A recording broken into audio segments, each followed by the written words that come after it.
Hey guys, so today I'm gonna be taking you through how I made this crochet distressed faux locs. We used our spring twist braid to make this, and I'm gonna show you exactly how we did that. So the ones that you see here are 16 inches in length, and we used 3 parts of our spring twist braid to do this, and Mali hair for the base. They are like a medium-sized length, let's say like the size of your finger.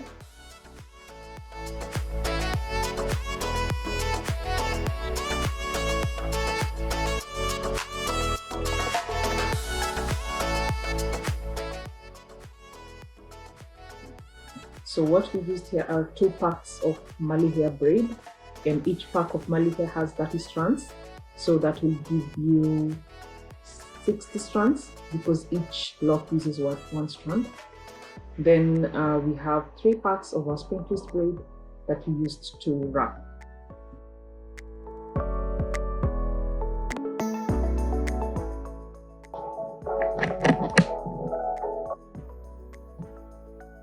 You can actually use any kind of hair for the base, but we like Mali hair because it's more malleable, it moves around really well, and it has the kinky look to it, so when you wrap on top of it, you won't have like shiny hair showing below it.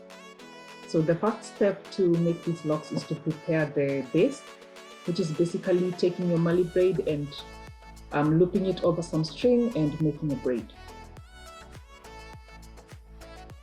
So to do this, I am using a short strand of another kind of hair. You can use any kind of hair that you want to just make the 3rd strand of the Mali braid because I did not want to split them. And you just braid down about 2 to 3 inches just so you can have the base secured on the string. So I'm going to show you again how to do that. It's very simple. Just put the shorter hair into the Mali braid to form the 3rd strand, and then loop one side of the Mali braid over the string, and then you braid down. You do not want to twist because it's not going to hold well. So it's best to braid, but don't braid all the way down because the lock is going to become stiff. You just want to braid the top part and leave the rest as it is.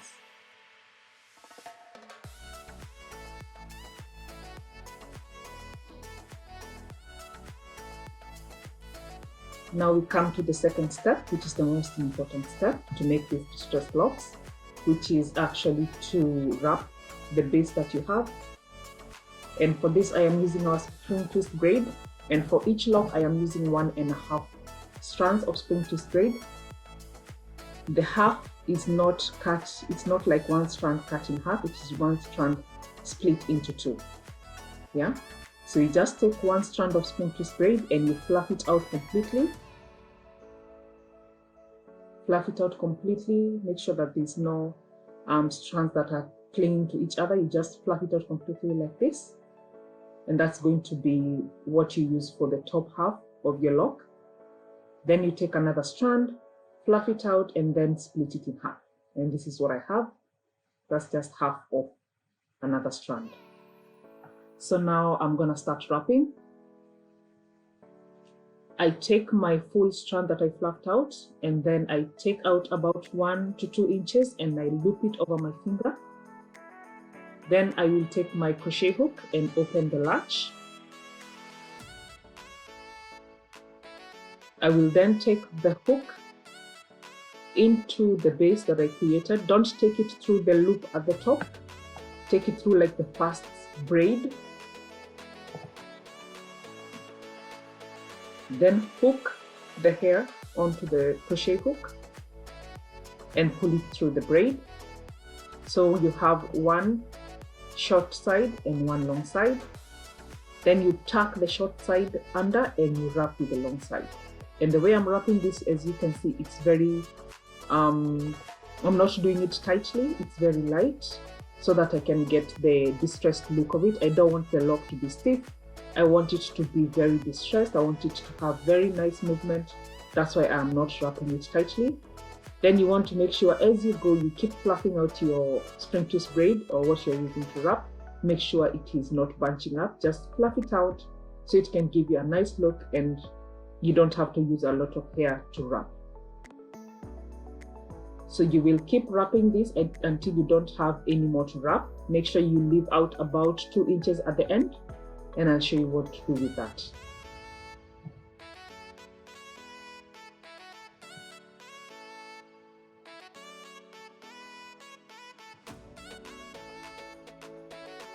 So once you have a little bit of the hair remaining, then you need to start wrapping back upwards like this, and then you start to tie the hair around the lock.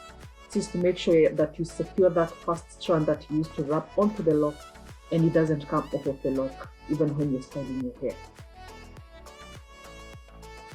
Yeah, you need to make sure that it's well secured. Then you take your half strand of spring twist braid. What I'm doing now is just to make sure that I have the same length for all my locks. You can have an allowance of like 1 to 1/2 centimeter, just to have the natural layered look. I'll take my crochet hook again, and I will put it through the bottom of where I finished wrapping, not under it like the last part that I wrapped. Then I will take the middle of my half strand, hook it onto my crochet hook and take it through the lock, and then I will pull one side of that strand through, so I have half of the strand on each side like this. Then I want to combine both sides and fluff them out nicely and continue wrapping. There's other ways that you can do this, but I find this is the most foolproof method that will make sure that that second part of the wrapping hair does not come off of the lock and give the lock like a separated kind of look.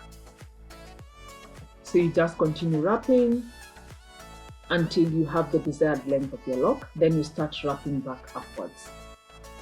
And what this does is that it secures the hair very well onto the lock. And when you have about 1 inch remaining, then you need to tie off the rest of it around the lock. So you just take a strand around the lock, above your finger, then you take that last part through the loop that you made to create a very nice tight knot. Yeah, and there you have your lock.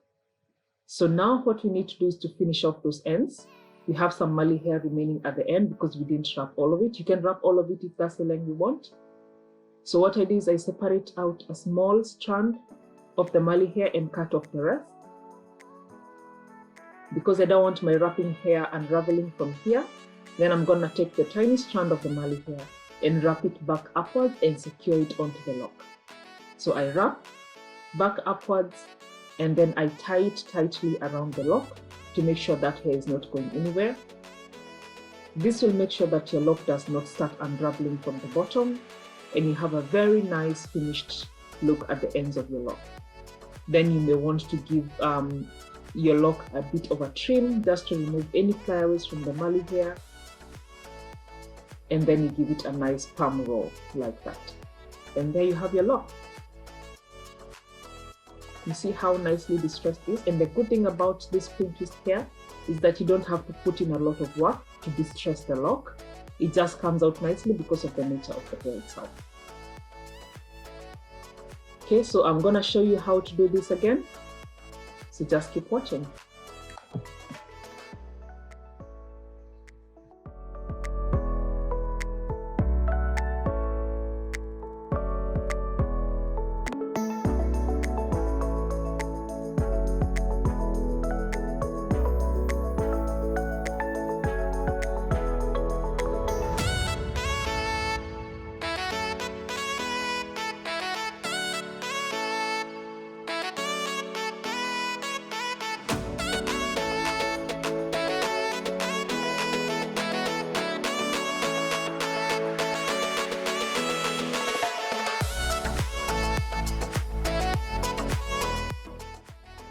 So for this lock, I'm going to show you another technique. You see, I did not fluff out the very end of this spring twist braid, and I'm going to show you why at the end when I'm installing the hair.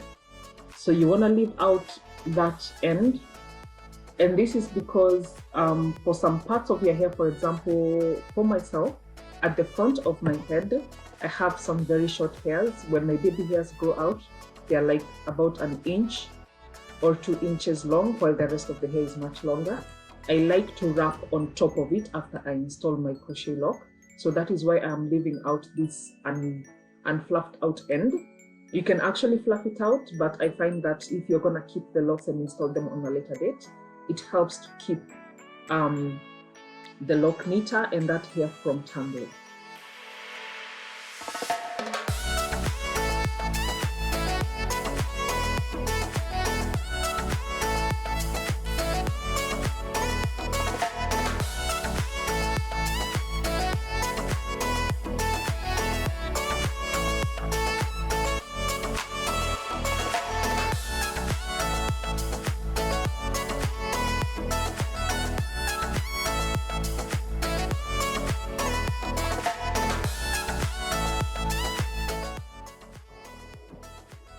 So it's worth noting that it's not a must for you to use just one strand of wrapping hair.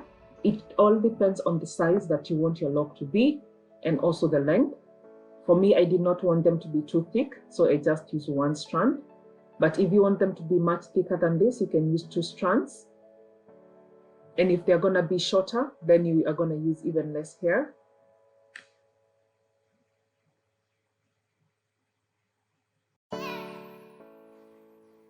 So here I am splitting out half of the other spring twist braid so I can wrap the bottom of my lock. So you don't need to cut it in half. So the logic behind this is that if you split that in half and then you put it at the bottom, like halfway through, then you connect both sides. That gives you the same volume as a full strand of spring twist hair. But since I don't have a lot of length to wrap at the bottom, that's why I use half of a strand.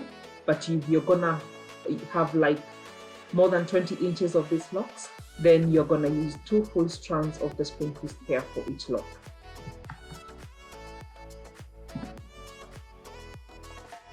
So using that logic, you can tell how much hair that you need to buy, because we have 30 strands of spring twist braid in each pack. So using the logic that you're using 1.5 strands per lock for this length, then you know that you just need 3 packs of the spring twist hair. But if you need less, then you need less number of packs.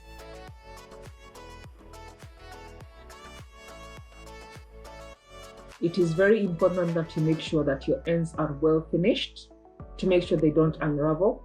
For me, I just do it with the braiding hair that I'm using to wrap my locks. Other people can use lash glue or hair glue or even burning the ends, but it's all up to you. I find that burning the ends will ruin your clothes because you basically burn the hair to, a hard piece of plastic, and if it has sharp ends, it's going to scratch on your hair and also on your clothes and ruin them. That's why I don't like to burn, and also I find glue is very messy. So I just stick to making sure that I use the braiding hair that I have to secure my ends.